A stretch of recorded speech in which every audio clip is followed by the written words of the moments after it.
Comment s'est passé votre voyage? Oh, rien du tout. Il faisait une chaleur atroce dans la voiture. Il y a l'air conditionné dans votre voiture.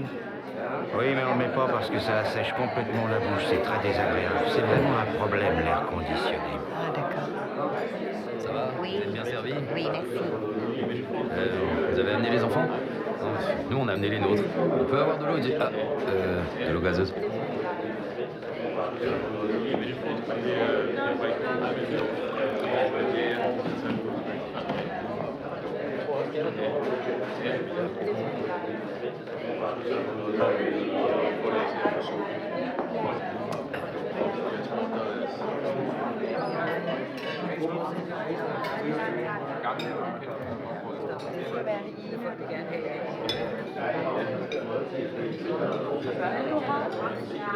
Je suis un peu empaillé, c'est bête. Oui. On m'a renversé de l'eau, la petite blonde qui sert. Un peu d'eau, c'est rien. Alors dis-moi, comment t'appelles-tu, ma fille? Je m'appelle Met. Ah oui, oui, oui. M-E-T-E, Met. Ça va bien, ça. Il n'y a pas de raison. Moi, je dirais que c'est une soupe d'homme. Il n'a pas intérêt. Il n'y a Non. pas Délicieux. d'alternative. Ce serait C'est une soupe de saumon. Je ne crois pas qu'elle soit au saumon. Oui, absolument. Je trouve qu'elle a plutôt le goût de homard. En tout cas, elle est très bonne. Excellente, même. Oui. C'est de la soupe de tomate. Oh non, non, non, non, c'est pas de la soupe de tomate. Ah, vous croyez? C'est de la soupe de homard. Ça a le goût de homard. Peut-être. Non, non, ça n'a pas du tout le goût de tomate.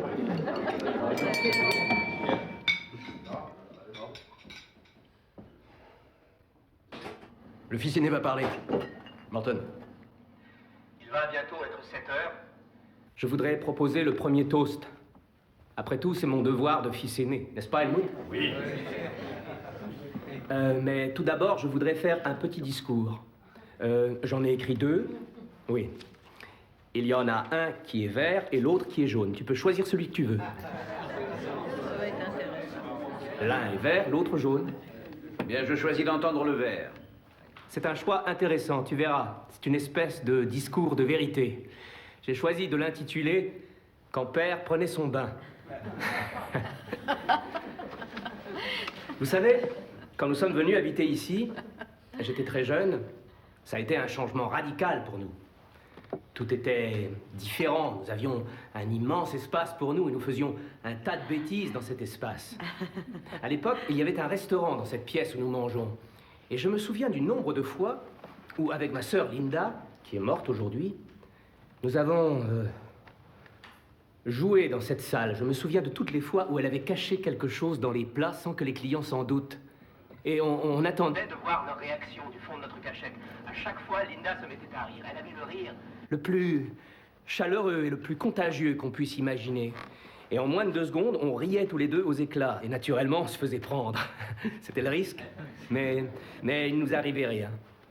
Ah, il s'avérait que c'était beaucoup plus dangereux quand papa prenait son bain. Eh merde. Je ne sais pas si vous vous rappelez, mais papa voulait toujours prendre des bains. Pour ça, il nous emmenait, Linda et moi, d'abord dans son bureau. Curieusement, il avait quelque chose d'urgent à régler, sans attendre. Alors, il verrouillait la porte, il descendait les persiennes, il allumait une lumière pour faire joli, et puis il enlevait sa chemise et son pantalon, et on devait en faire autant.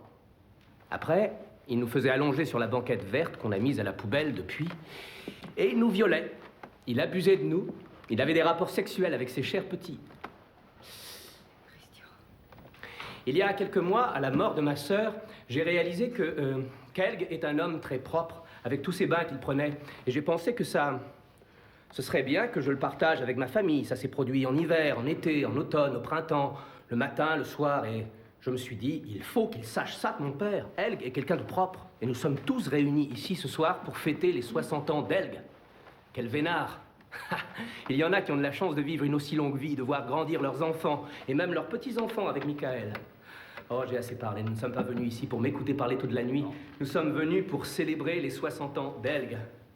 Alors fêtons-les tous ensemble.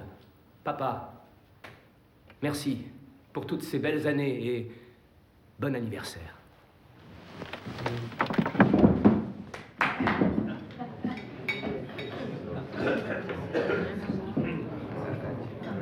Nous n'avons rien à boire. Est-ce qu'on pourrait remplir les verres?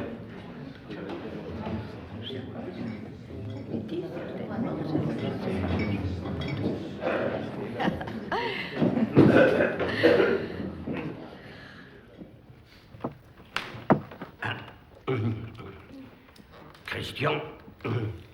Tu as parlé le premier, mais maintenant, si tu veux bien, c'est à moi. Elze, c'est ton anniversaire. Helg! C'est celui d'Helg! Qu'est-ce qu'il dit? C'est l'anniversaire d'Helge aujourd'hui, grand-père. Il ne change pas, Helge, grand-père. c'est ton anniversaire, et c'est tant mieux. Au fil des années, tu es devenu un grand garçon. Un grand garçon dont les oreilles ne craignent plus les histoires un peu salaces. Bravo, grand-père!